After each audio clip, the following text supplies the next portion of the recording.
So good evening, everyone. Welcome to Introduction to Email Marketing Campaigns. My name is, over here, my name is Robert Clark. I am the Managing Principal of LucidPoint LLC. We're in Darien, Connecticut in the U.S., and there are some non-U.S. folks here on the line this evening. We are a Master Certified Solution Provider Partner by Constant Contact, Master Certified, and we're also a Constant Contact Authorized Local Expert. Those are two separate programs. The first one, the Solution Provider Program, is a program that certifies us to work with Constant Contact's clients. We actually do trainings for Constant Contact. And the Authorized Local Expert Program is the program that puts me here doing these things, these webinars, and we actually do in-person presentations as well. Just a couple of sort of housekeeping issues or items. We are going to give you a link to download this entire presentation. That's at the end. There's also a special deal on Constant Contact. Just found out about that today in case you're interested in signing up. That's also at the end. You're going to go through all the lessons first. And if anybody's online, if they could just chat in to verify so that I can verify that you can hear me and that you see the slides advancing, that's always a good thing. So if anybody has the opportunity to just chat that in the chat box if you're online, that would be great. Absent that feedback, we're going to move along. Oh, and by the way, if you have a question, you can chat the question in or also enter it in the Q&A tab, and we'll take care of those at the end. All right, so let's get rolling over here. And we're going to talk about email marketing campaigns. But let's take a step back. Let's take a step back and look at online marketing in general, because that's really that's the world that this fits in, and we want to so you kind of get a better picture of that. So we're going to start with what I call the essential elements of online marketing success. So we start with 4 broad categories, and the first one is getting found and discoverability, or being discovered. It's a pretty wide world out there, and it's difficult to get your sites and get your online presence discovered on the internet. The next thing, but once you do get discovered, the next thing you want to do is you want to engage with those people who have connected with you or followed you, and start to nurture those relationships. And in part of the context of that is you want to run some campaigns, because remember, this is marketing. You want to run some campaigns that drive action. That's what we're after. And lastly, you want to pay attention to what's going on, right? So you want to look at the analytics and use the feedback that comes from these online tools to help you make decisions. So, from left to right, so you're going to get found and being discovered, and once you're discovered, you're going to start to nurture relationships, and then you're going to drive some campaigns, and then you're going to take a look at and see how it's working for you. And so this slide here, there's a lot on here, right? We've got 4 things in each of 4 columns, but let's take a look at these a little bit more closely. So over here, and just being found and discovered, right? It's like here's something like here are elements like search and SEO right here. That's not part of email marketing or email marketing campaigns, but it is part of being found out there, and that's why we have it here. Social, how to use social media is all part of it. So if you have the type of business that you put on listing services like Yelp and Yext and all those help you be discovered, right? I think we understand that. Or Angie's List.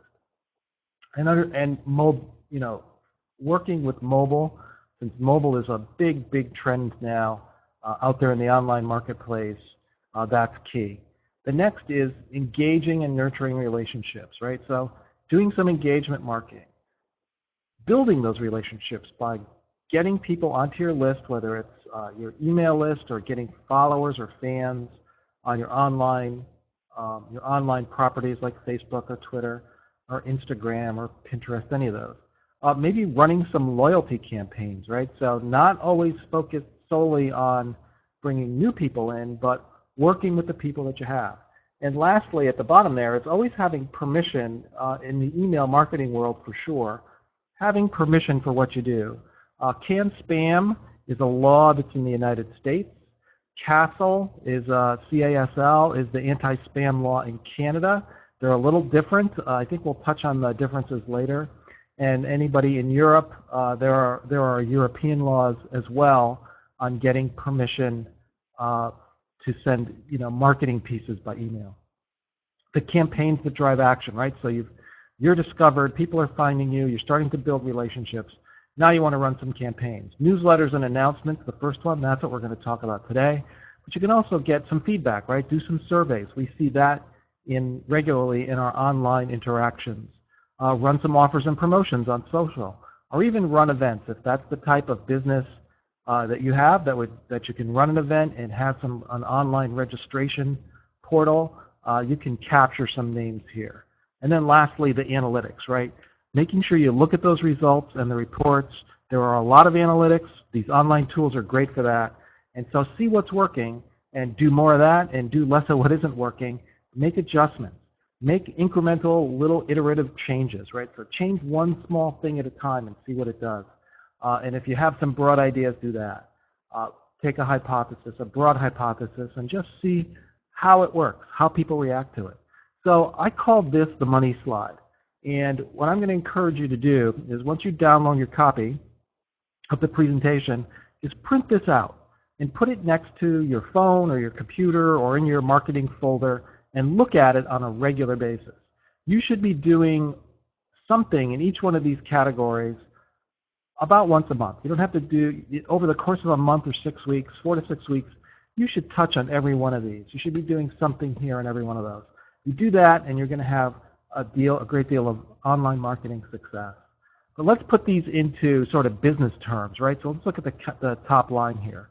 So getting found and being discovered, really that's kind of about prospects, right? Bringing new prospective customers or clients into your online ecosystem. Once you're going to hope the nurturing and engagement, that's really more around customers, right? Once you get customers, you get people in there, you're going to work with them. Campaigns are really about time, and that's saving you time. You can leverage your time very well with these online tools to get a lot of reach for not a lot of effort. And then the analytics piece is the money piece or the return on investment. That's how you can figure out if the cash register is ringing, compare that with the clicks and the opens and the comments that you're getting on these online tools. So one slide here on Constant Contact. Constant Contact offers all of these campaign types in one toolkit, right? One account. If you get the right level, you can get all of these things. And the reason that this works so well and why they put them together, it sits on top of a very robust contact database. So as I mentioned, you might run an event or a registration or a sale at your store, bring folks in, put them in the database, and then boom, you can send them a newsletter or an announcement. Boom, you can you can send them a promotion that they can redeem on Facebook. Or you can get some feedback about their experience in the store and help improve the business. So those are all great ways to help build your business and pull all these online tools together, and Constant Contact has that. All right, let's do some stats. Let's start with some statistics here. And this is about the effectiveness of email marketing. And according to these folks, according to this survey, and these are real folks down here who did this survey, B2C, business-to-consumer content marketers, rated the different types of tactics in effectiveness. And they rated those over here. And you can see that number one over here was in-person events, right? And number two, right behind it, was e-newsletters. Well, e-newsletters, that's kind of what we're talking about tonight, right? So there you have it. These content marketers, ranked all of these blogs and videos, social media, and they put e-newsletters as number two. So I'm not the type that would really put up a statistic that says what we're talking about tonight is the second best thing you can do, because I want to point out over here this paragraph on the lower right. So this statistic on the left is just B2C content marketers in general. But over here, there's another statistic, and it says the most effective marketers rate e-newsletters as the most effective tactic by a decent margin, right? So 91 to 81% over events. Over on the left, it was pretty close. It was almost tied. But over folks who do it well, they're the best at it, they're saying that e-newsletters are the most effective tactic. There are a lot of reasons why. Return on investment is extraordinary. Sometimes it's 40 to 1. Some of the statistics I've seen. For every dollar of investment, and that investment could be your time, folks tend to get $40 in return. So that's a pretty powerful number. And I think that's why these marketers over here, the most effective ones, the folks who are doing it the best, give it such high marks. So let's keep going with our overview here. So email, works for the effective ones, but for the effective marketers. But your question is not will email or social media marketing, will it work in general? You want to know, is it going to work for you, right? That's what you're about. Whether you're a business, like I said, looking to make the cash register ring or bring in new clients, or you're a nonprofit organization looking to get donations or advance your mission or bring in volunteers or find people to help. Is it going to work? That's really what you want to know, and is it going to work for you? So there are some things you just want to keep in mind as you sort of analyze what to do and how to do it. And the number one thing to remember with email and with social media, it's about sharing content, and it's really about sharing. You're going to sort of give away information that is important to your audience, that you might have that they would not otherwise have. So it's about sharing.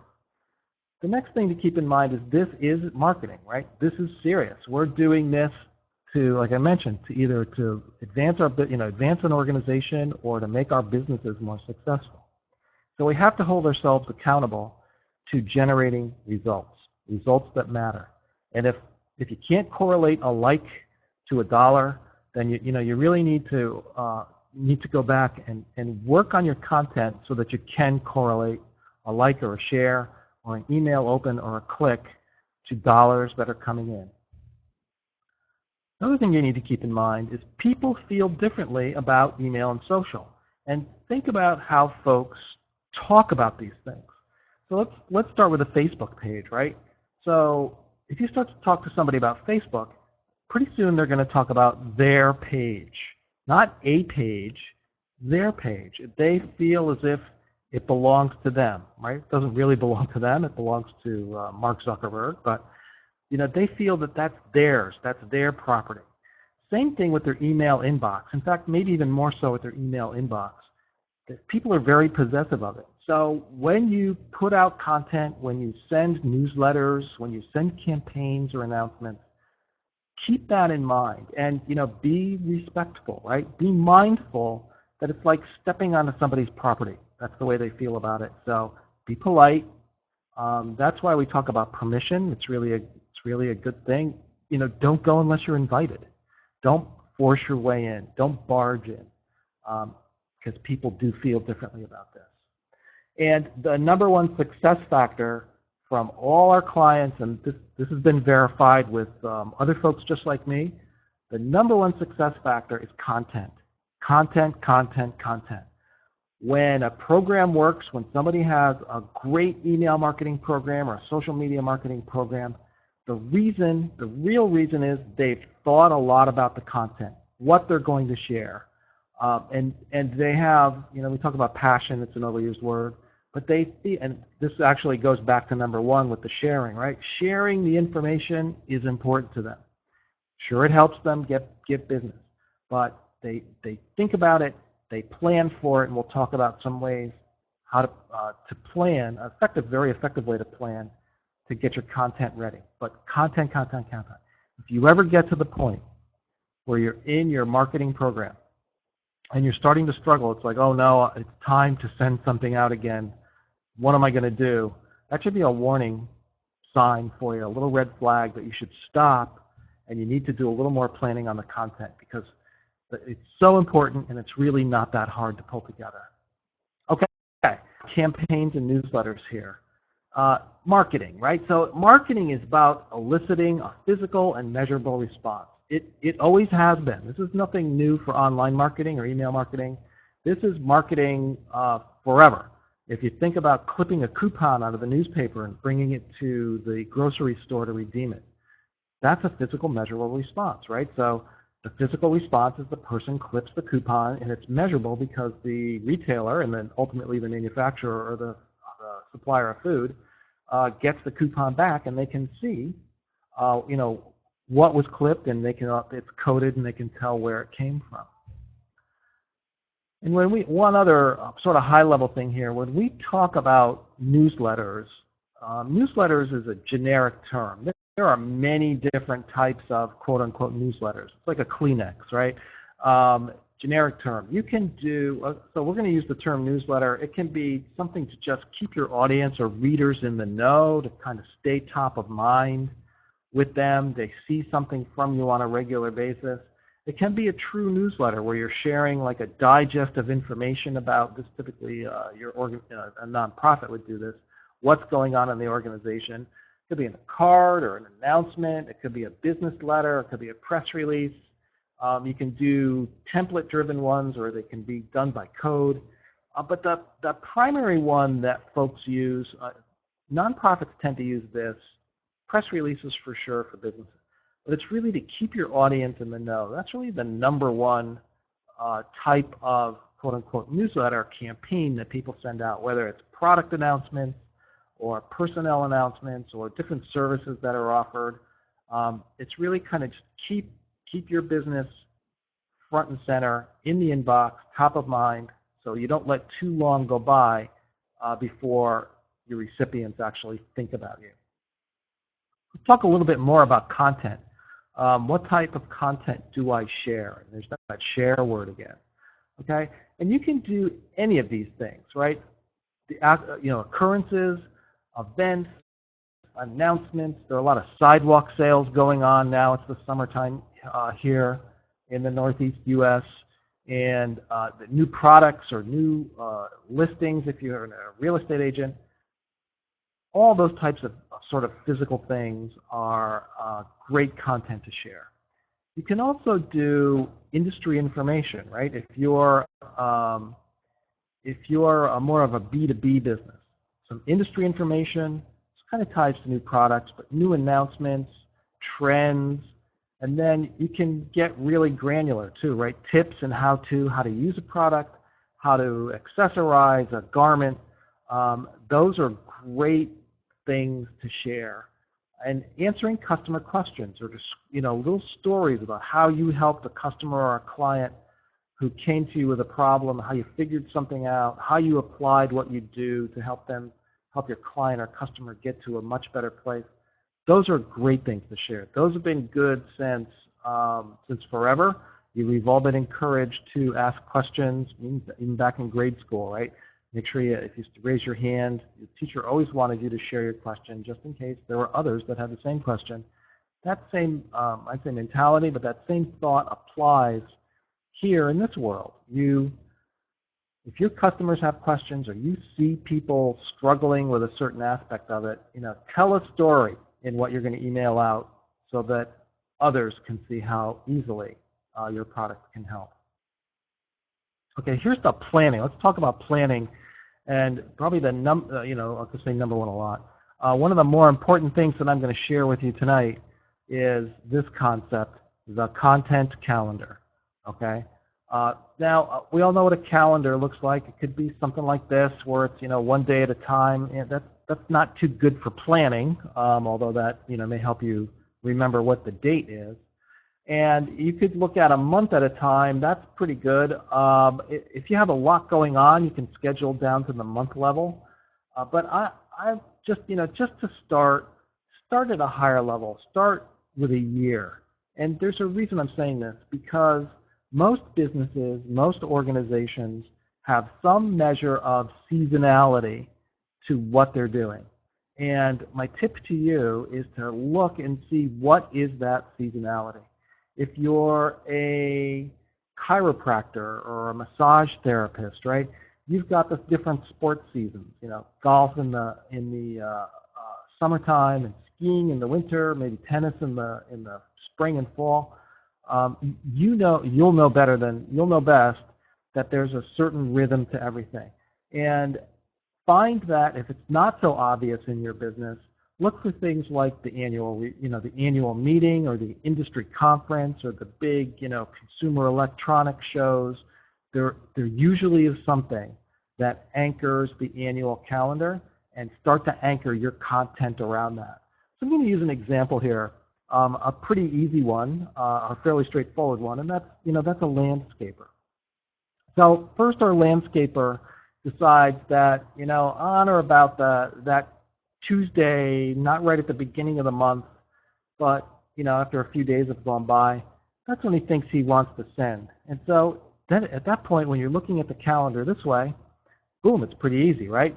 There's the publication schedule if he wants to do a monthly. On or about the 10th, the Tuesday closest to the 10th, maybe that's not too far into the month. That looks about right. That looks like a nice even schedule right there. So our landscaper, let's think about our landscaper. What do they do? Again, here in the Northeast U.S., we have 4 seasons, and they're fairly pronounced. So our landscaper knows that the January edition is going to be about plowing. That's what the content will be about. And then for the spring is a good time to plant things, right? Put things in the ground, get them ready for summer. So that's what he's going to focus on in his April edition. Summertime, come May, it's all about mowing the lawn, right? It's all about lawn care, and so that's what he's going to focus on. And then lastly, just in our example here, the leaves begin to fall in October, and so it's going to be about raking leaves. And pretty a basic example, a simplistic example, but there's an example of seasonality, right? It's pretty easy for the landscaper to sit right here in advance and figure out what content's going to be relevant to their customers at what times in the year. And I've done this with well, pretty much every client, but I've done this with lots of folks. Financial people and insurance people, they have tax time or open enrollment for health insurance. That's what I mean by find the seasonality. Find those seasonal things that really drive people's interest back to your business. And so our landscaper has the snowing, the snow, the planting, the mowing, and the raking as a starter. So once you know what you want to send when, the next thing is get some, I'm just going to use an example here of folders, right? Get some folders, all right? The snow folder, the plant folder, the mow folder, and the rake folder.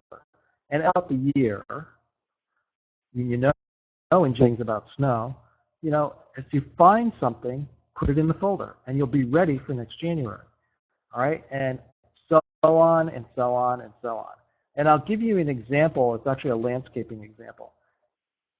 I know one landscaper knew that they were going to do an issue on planting, on planting, oh boy, I just gave that one away, on planting shrubs. And that they did is they walked along different properties throughout the summer, right, the summer before.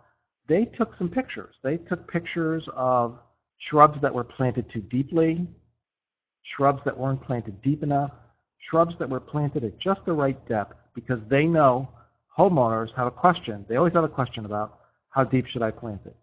The other thing that homeowners around here ask a lot is how much mulch should I put on? Too thick, too thin, just right. So as the landscaper was out there anyway, knew in advance what he wanted to send. He wanted to send something out about planting. So he saw this. He started taking pictures just with his phone, his smartphone. And come next spring, or come the spring, he had a great piece of content to share without a lot of effort. So you can do that too, and I encourage you to do that. Okay, mobile email. We're going to start to talk a little bit more about mobile because it's very important. Mobile email changed forever in 2007. 2007 was a big year. I'll give you a second or two to think about what that might be. What happened in 2007 that was such a big deal? And I'm going to tell you, here it is. This is what happened. This guy, Steve Jobs, invented this thing over here, the iPhone. All right? Now, I don't know if he literally invented it. I'm pretty sure he worked on it for sure. But what this did was this brought the graphical interface that was before this was really only in computers, right? This to the smartphone. And here's the Apple interface, and the Apple interface was pretty. And so think about what phones used to look like before this. it was text. Maybe you had orange characters. Maybe you had gray on a blue background. Probably the most graphical one at the time before this was a BlackBerry. You might get some things on there, but they were little flip phones, right? We were doing SMS texting, and that's what smartphones were until the iPhone was invented. So let's fast forward now. What is it? 8 years later, 2015, right? So full 8 years. And now everything looks nice. Everything looks pretty. Every smartphone, whether it's an Apple or an Android or a Microsoft phone, all have that very nice graphical user interface. And it's hard to remember sometimes that it really wasn't that long ago that didn't exist. However, what's pretty? And now after 8 years, everybody is trained. Everybody expects things to look good on their smartphone, right? And if it doesn't look good, what do we think it is? If it doesn't look good, if it doesn't look right even, we tend to think it's like, wow, it must be a virus or some hacker breaking in or something like that. And so that has a lot of implications for email marketers, right? And let's talk about why. Because since everybody's trained to look for pretty things on their phone, if it's not pretty, 80% of people will figure there's something wrong with the email and they'll delete it. Okay, so as an email marketer, you've gone through, not a lot of effort, a decent amount of effort to put this together, make it look right, and you send it out, and if it doesn't exactly look right, it gets deleted. And then the other thing is, it kind of gets worse from here. 80% of users will delete it because they think there's something wrong with the email. 30% of users think there's something wrong with you. If you can't figure out by now, 8 years later, how to send a good-looking email marketing piece, they're going to unsubscribe. So that's pretty harsh statistic. And that's why you really need to use, if you're going to do email marketing, you really need to use an email service provider like Constant Contact. I mean, there are others, not as good, but you need to use an email service provider so you can get that consistent, branded, pretty end product out to the subscribers. Otherwise, you're going to run into this. So the biggest trend is a question, right? The biggest trend in online marketing is mobile, right? And the biggest trend for email is mobile. And right now, over 60% of all emails are opened on a mobile device. Okay, so that is sort of the perfect storm of what you need to do. You think about a mobile device, it's a small, the screens are pretty big for phones, but it's a lot smaller than a computer, and they are mobile, so people are usually multitasking when they're working on their cell phones, on their smartphones. Sometimes they're walking, sometimes they're talking to other people and not giving full attention. Sometimes they're watching television at the same time. Heaven help us, way too many times people are driving, and they really shouldn't be. That's extremely dangerous.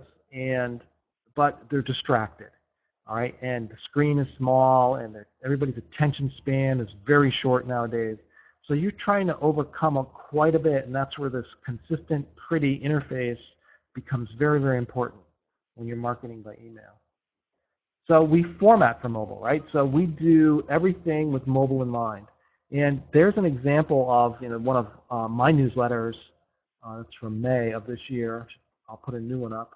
The format for mobile is single column, just like that.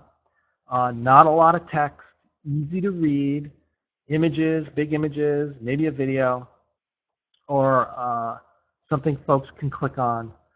Very important that it's easy for folks to deal with in a mobile format. Not too wordy, very pleasant colors. Okay? Particularly nonprofit organizations have, for a long time, they've used multi-column, right? A small column, a narrow column on the left or the right with maybe the table of contents and their, some static messaging, and then the current articles down the other side. We don't do that anymore. Single column, one or two things tops, again, we're fighting the attention span, the small screen, and you just have to keep it really, really simple, and that's what you have to do. Anything else, you're going to run the risk of that 50 or 80%, 30% rule that we talked about earlier, where people will decide it doesn't look good, and they'll start backing off. So the other thing that does is you need to be really careful with images. Now, images are really important, but there are some unusual characteristics about images that you need to keep in mind. And so we're going to start from right and work our way backwards. So on the right-hand side, and again, here's our representation of a phone or a tablet, right? It's pretty small. On the right-hand side, you can see that there's a formatting issue. We can't see the full image. We can't see the full name. We're not exactly sure what we're supposed to be doing here. So the only way a subscriber can actually deal with this is to start scrolling or swiping around, and that's a lot of work, particularly if they're multitasking. So you want to try to avoid that. This one here in the center, this is a classic. This is a classic nonprofit organization. It looks like an event, right? But we're not exactly sure what it is. It says it's a most unusual evening. There are a couple of legs there. We can see the date and where it is. We can start to guess. Well, I guess it's something in a bowling alley. It sounds like a bowling alley. It's probably a fundraiser, but you're making me work. I've got to scroll. I don't even know what you want me to do here. I don't even know what the benefit is to me other than there's this thing. Okay? So you have to do a couple of things here. One, you have to put your call to action, all right, whatever it is you want people to do, whether it's sign up or register or click or download, put it up at the top somewhere so that people can see it and they don't have to work to figure out what's going on. That's a key piece. So over here on the right, we've got make sure your formatting fits inside the, it's mobile responsive, even for a newsletter piece. Make sure you've got in the center here, make sure you've got your call to action up at the top so that people, they know what to do. And we're going to come back to this one. Over here on the left, this is what I want you to focus on is this little red X over here. And anybody who, if you've never seen this, congratulations, but anybody who has like Microsoft Outlook or most smartphones, they don't download the image right away, right? We're trying to save on bandwidth, whether it's 3G bandwidth or your data plan, not use up too much data. So the images don't automatically download. Usually you have to click something else to get the image to download. Well, here's the risk. Remember that folks are trained to look for pretty, right? That's not pretty. There's nothing pretty about that. And in fact, that looks pretty, like a utility. And the risk you run is people will look at that red X and say, man, what the heck is this? This must be a virus. It's from that bank in Nigeria. And I'm just gonna delete this thing. There's really nothing you can do about this, right? Because you can't control whether or not the images display. That's controlled at the other end. That's controlled on the user's device. And so there's nothing you can do. So you have to plan for the eventuality that this could occur. And the only way we can really deal with that right now is to use something that we call alternate text. And if you look closely, you'll see that there's a little description in there. Happy summer, love, Carolyn, Catherine, and Sasha. All right, presumably I'm going to know who those people are, right, because they sent this email to me. And the hope is, and that's really all you have is a hope, that people are going to look at this and say, oh, wait a minute, let me see what these, I recognize who these people are. There's nothing wrong with this, just, it doesn't look that good. But let me just click and see what this picture is because I know those people and I trust them. So that's what you need to be aware of there. So that has implications, because I want to go back to the one in the center again, because again, nonprofits do this on a regular basis. This here is most likely one giant image. One giant image, right? They got the artwork from a graphic artist who did it for free and as a donation, and they don't want to do anything and they just want to put the whole thing up there.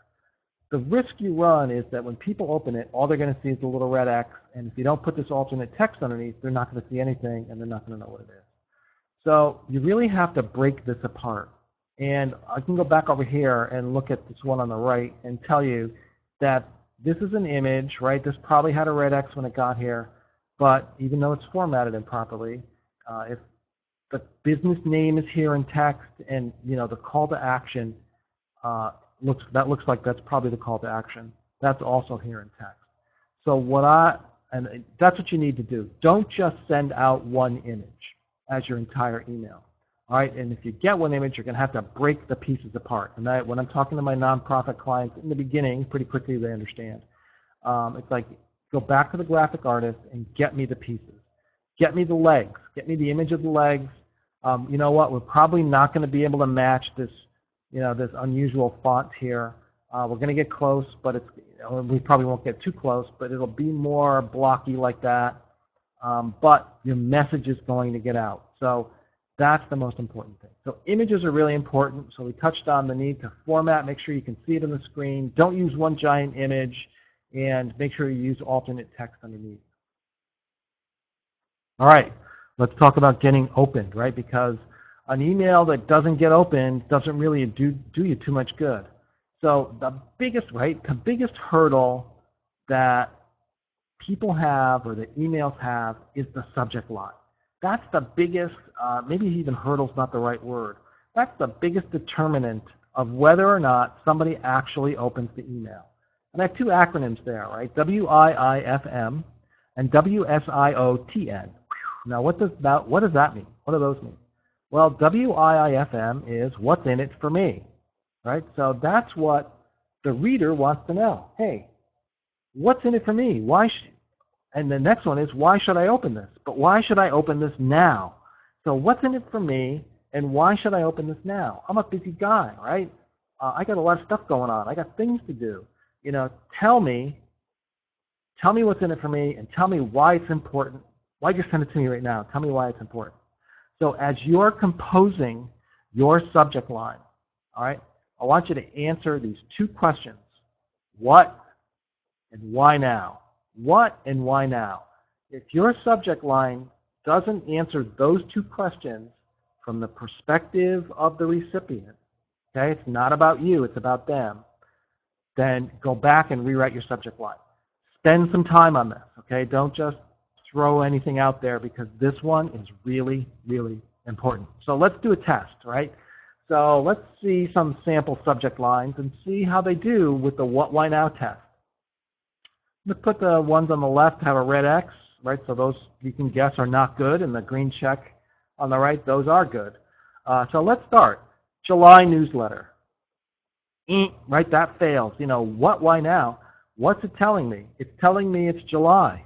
Well, I don't need you to tell me it's July. I already know it's July. You're not giving me anything, and there's no reason for me to open this now. July? Well, I got all month to open this. I could open this the 31st. I don't know. So that fails the what, why now test. This would be better, right? Summer, depending on your business. Summer getaways, last call, last chance to book that beach vacation. Those would be, that's a good one. That tells me what it is and why now. What it is, summer getaways. Why now? Because they're not going to be available much longer. Okay. If I'm interested in that, I'm going to open this up.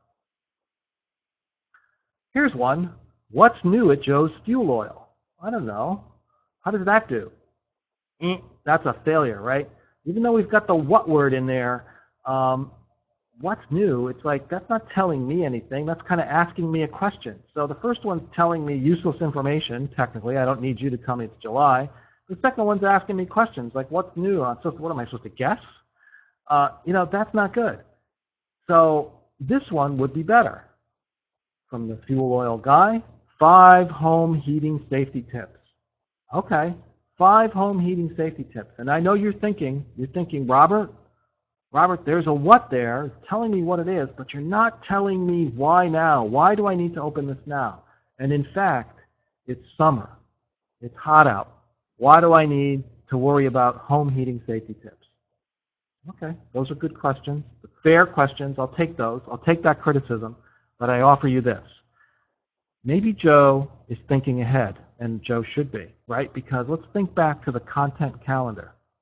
Joe knows that people start using his fuel oil and they turn their heat on when it gets cold. So Joe can actually write this now because the home heating safety tips aren't going to change between now and when it does get cold, right? They're the same.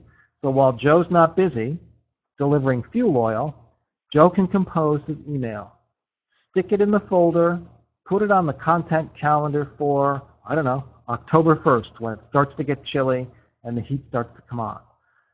Joe sends it just before the first cold snap, and he looks like a marketing genius. Marketing genius. Wow, this thing is arriving just as I am starting to think about my home heating system. Joe is brilliant.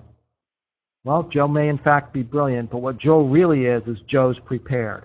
Joe thought about the content calendar, he thought about seasonality, right? And he planned ahead. So you can do that too. I have one last example here. Children's classes. Children's classes. There's a what, it's not much of a what, and there's no why now. How about this? Your child at Harvard. Now that's a much better what than children's classes. We're actually going to get your kid into Harvard. Why now? There's only 2 spots left. Okay, so those are examples. Always answer the what, why now question. All right, let's talk about sending, right? We get questions a lot on when do I send, what's the best day to send. This is a really basic answer. When are my readers likely to take the action I want, right? So I want them to sign up for that nonprofit event, or I want them to call to get oil delivered or the furnace inspected or whatever it is. When are they likely to do that? That's when I should send it. That's the broad thing. The next thing this is more around frequency, like should I send it every month or should I send it every 2 months? What did you tell them when they signed up? What promise did you make, right? And if you did make an express promise, you probably made an implicit promise. I mean, somebody's not really going to sign up for your newsletter without knowing, well, does it cost me anything? What am I going to get? How often are you going to send it? So you had to tell them something. And in fact, you can turn that around into a bit of marketing, genius for yourself, right? A little bit of brilliance. So think about it. Make a little pitch for your newsletter, okay? And the next time you meet somebody, you're at a networking event, at a chamber event, and you're chatting somebody up, and start to trade cards and say, hey, I've got a newsletter I'd really like to send you. Let me tell you why I think you're going to like it. Look, first, it's free, all right? It comes once a month, and in it, I put the latest tips and industry tips and industry trends that really help my readers stay ahead of the curve on whatever it is that you do. If you have some compelling little story, little pitch about that, like that, of course people are going to sign up for your newsletter. And that's the way you start to build your list. But now you've made a series of promises there, right? You promised them it would be free. You kind of promised them exactly what would be in it, okay? And you promised them how frequently you were going to send it. You said once a month. So if you say once a month, send it once a month. Once a month doesn't mean every 3 weeks. Once a month doesn't mean, this month it's going to be 6 or 8 weeks because I'm busy or I'm tired or I don't. No, you made a promise, and you have to think of it that way. And the other thing that's going on, if people don't get from you what you promise and what they expect, but they could certainly start to say, well, you can't even do this. Why am I going to give you business, right? That's one thing. The other thing is they tend to forget about you, which is, perhaps even worse. You don't want to be forgotten out there. And lastly, but certainly not least, what's going on in their lives when your email arrives? So, the example I use, a couple of examples here, if you're trying to reach the moms of school-age kids, okay, during the school year, don't send it at 8:30 in the morning. They're busy. They've got too much stuff going on trying to get, children to, from where they are to wherever they need to be. That's the wrong time to send it. Maybe 10 o'clock is better. Maybe 1 o'clock is better. Maybe 9 o'clock at night is better. You're not really sure, but just, start to think about what's going on. Another example where we are is not too far, 60 or 70 miles outside of New York City, and there's a commuter train line that goes right by here, right? A lot of commuters go in. And so if you want to reach the commuters, right, when they're on their way back, like what's going on in their lives, if you want to reach the ones that are sitting on the train, waiting to get off, probably looking at their smartphone. All right, so you want to send 6:30, 7:30 at night, right? 6, 7 o'clock at night. So just think about it a little bit. So these are those hypotheses that we talked about in that very first slide, the analytics slide. Take a guess, take an educated guess, ask a few of your customers or your people who are doing what your target customers are doing. Ask other commuters, ask other moms what their life is like, and start sending it at those best times. And you can test, right? If you're not sure if 10 o'clock in the morning or 1 o'clock in the afternoon is better, send some at 10, some at 1, see what happens. Next week and next month, send some at 1, some at 9 o'clock at night, see what happens. That's the analytics. That's understanding the results, looking at the results and making decisions based on that. Let's talk about email and social together because it's an important concept. So then versus now, right? So then 8, a year after the iPhone was invented, right? Only 10% of small businesses were using social media marketing. And when we say social media, I'm talking about email too, because I think that's another important social channel. By the time 2013 rolls around, 27% of businesses are using email and social media marketing to grow. That's, I don't know. I don't have updated stats, but I'm guessing it's higher than 87%, right? And then, so let's just say it's 90%, okay? If you're not using this, if you're not using this stuff, if you're not sure, I mean, I'm telling you, you should give it a try. Dive in, because 90% of your competitors are using it. All right? There's a 9 in 10 chance that the person you're competing with most is using this stuff to their advantage. And if you're not, you're behind. So get on it. Why do they use it? All right? Do they use it because it's fun, because it's trendy? No. They use it because it influences decisions, influences buying decisions. So I have some statistics here that I'm going to share with you. Okay.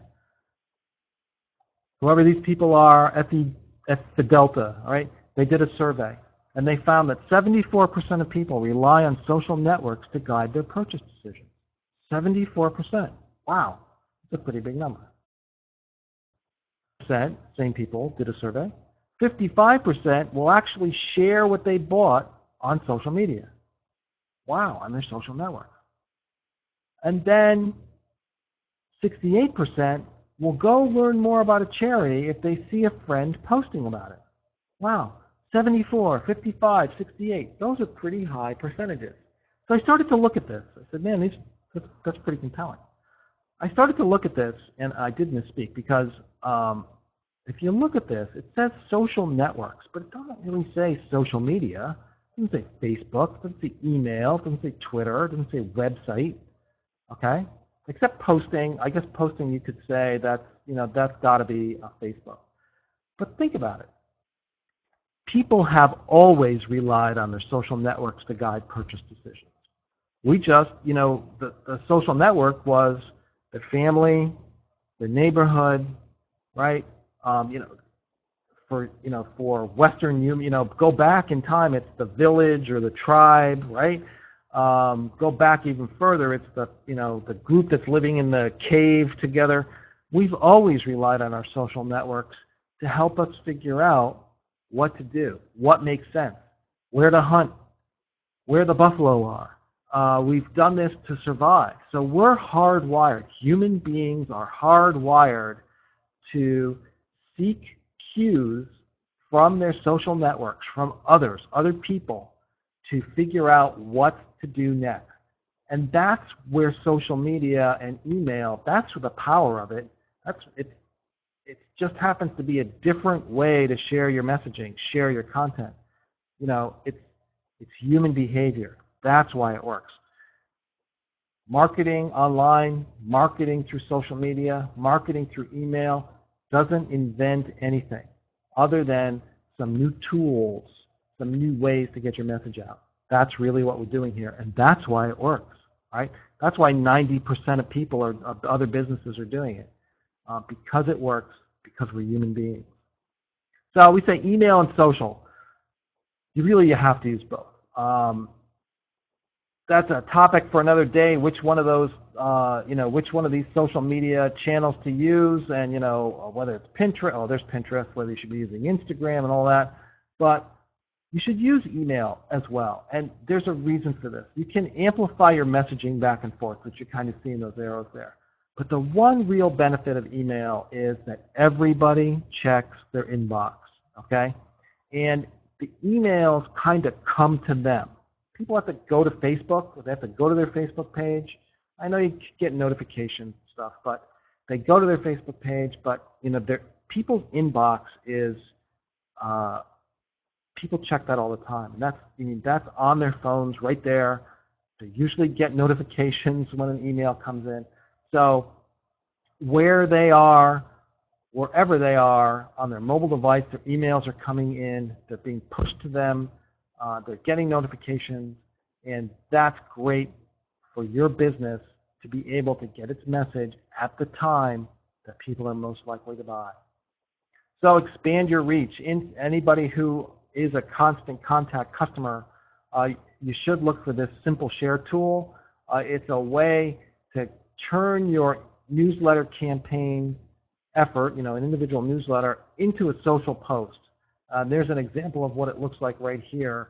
Your newsletter goes out, it puts out a simple post with your subject line and a link for anybody to click on to get a view of your newsletter. You can customize that, and you should, of course, for your social media channels. Always be growing your list. I talked a little earlier about having that pitch for why somebody should sign up to get information from you. Always be growing your list. If it's offline, do it, at the register in a store, or a lot of people see a book on the countertop on different places. And you can do it online as well. And these online tools have a lot of great features. You can do it in Facebook. You can put it on your website. There are a lot of great ways. You should even put it on your newsletter, right? So let people sign up. In case your newsletter gets forwarded to somebody, give them the chance to sign up. And Constant Contact has a couple of cool little tools to help you get more people on your list. Scan to join and text to join, right? So let's talk about text to join. This is inside your account. It generates a printed piece of paper with a number. It says, text sign up to, 55413. All right, whatever it is.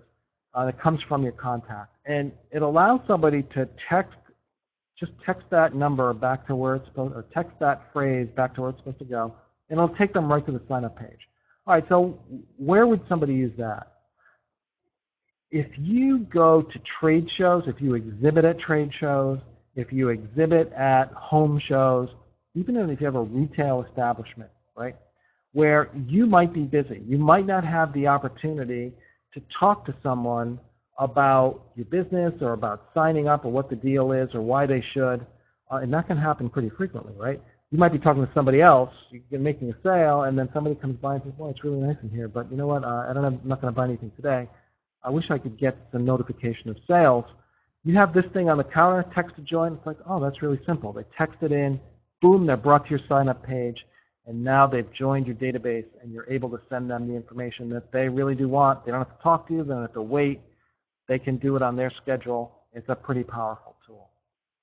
Okay, so we wrap up here. We're coming up on the hour. 10 things for you to do right now. 10 things to do right now. Number one, if you're not email marketing, sign up for it. Sign up for Constant Contact. There's a bit.ly short link. Do bit.ly/start marketing, capital S, capital M. That'll bring you right to a page. You fill out your information, and boom, you're signed up for Constant Contact. Load in your list of current customers. Canada people, be careful. Load in your list of current customers. Create a simple announcement of some kind and send it.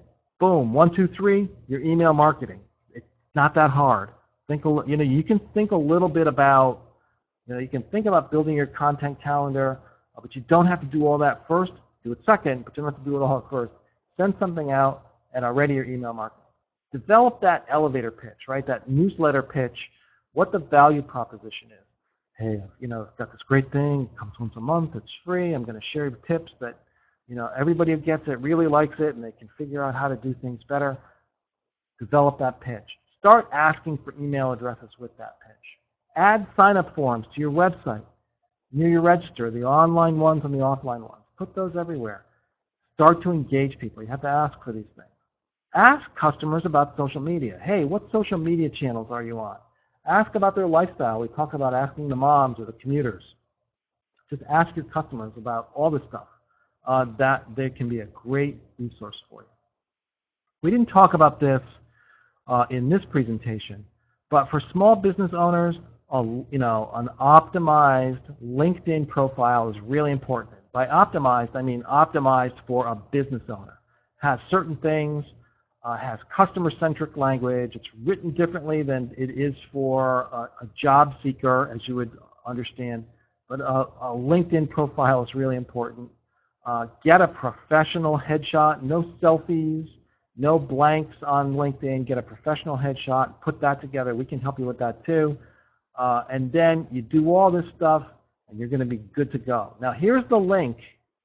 Here's the link to download the presentation. I'll give you a minute or two. I'll give you a minute to write that down. It's the same bit.ly kind of thing, /intro email 15 July 16. Remember those capitals count, the capital I, capital E, capital J on July.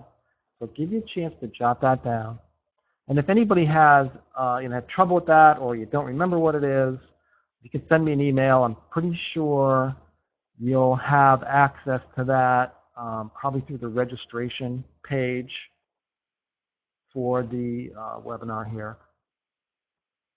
Okay, so bit.ly, intro, email, 15 July 16. And then I'm going to go, here's the special offer. And if you sign up for Constant Contact by the end of this month, July 31st, and I'm telling you, this just came out today, July 31st, use that bit.ly to start marketing again.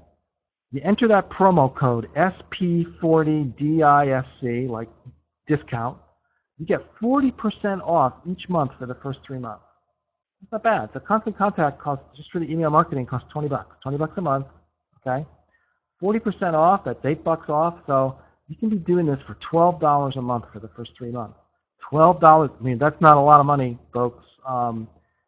You should be able to scratch that up to start marketing your business, and it can make a huge, huge difference for you. And the 40% off is great. That's a great deal. So I am going to, that's the final slide. If there are any questions, chat them in. You can always reach out to me afterwards as well. And I hope you enjoyed it. I hope you learned a little bit. Remember that content calendar. That's huge. Content, content, content. You're sharing content. Don't forget it needs to look good. We covered a lot of good stuff here tonight. I remember those subject lines. What and why now? Answer those questions. Do all that, and you're on your way to online marketing success. With that, I'm going to say good night. Thank you very much. And again, if you have any questions, please do reach out. Take care.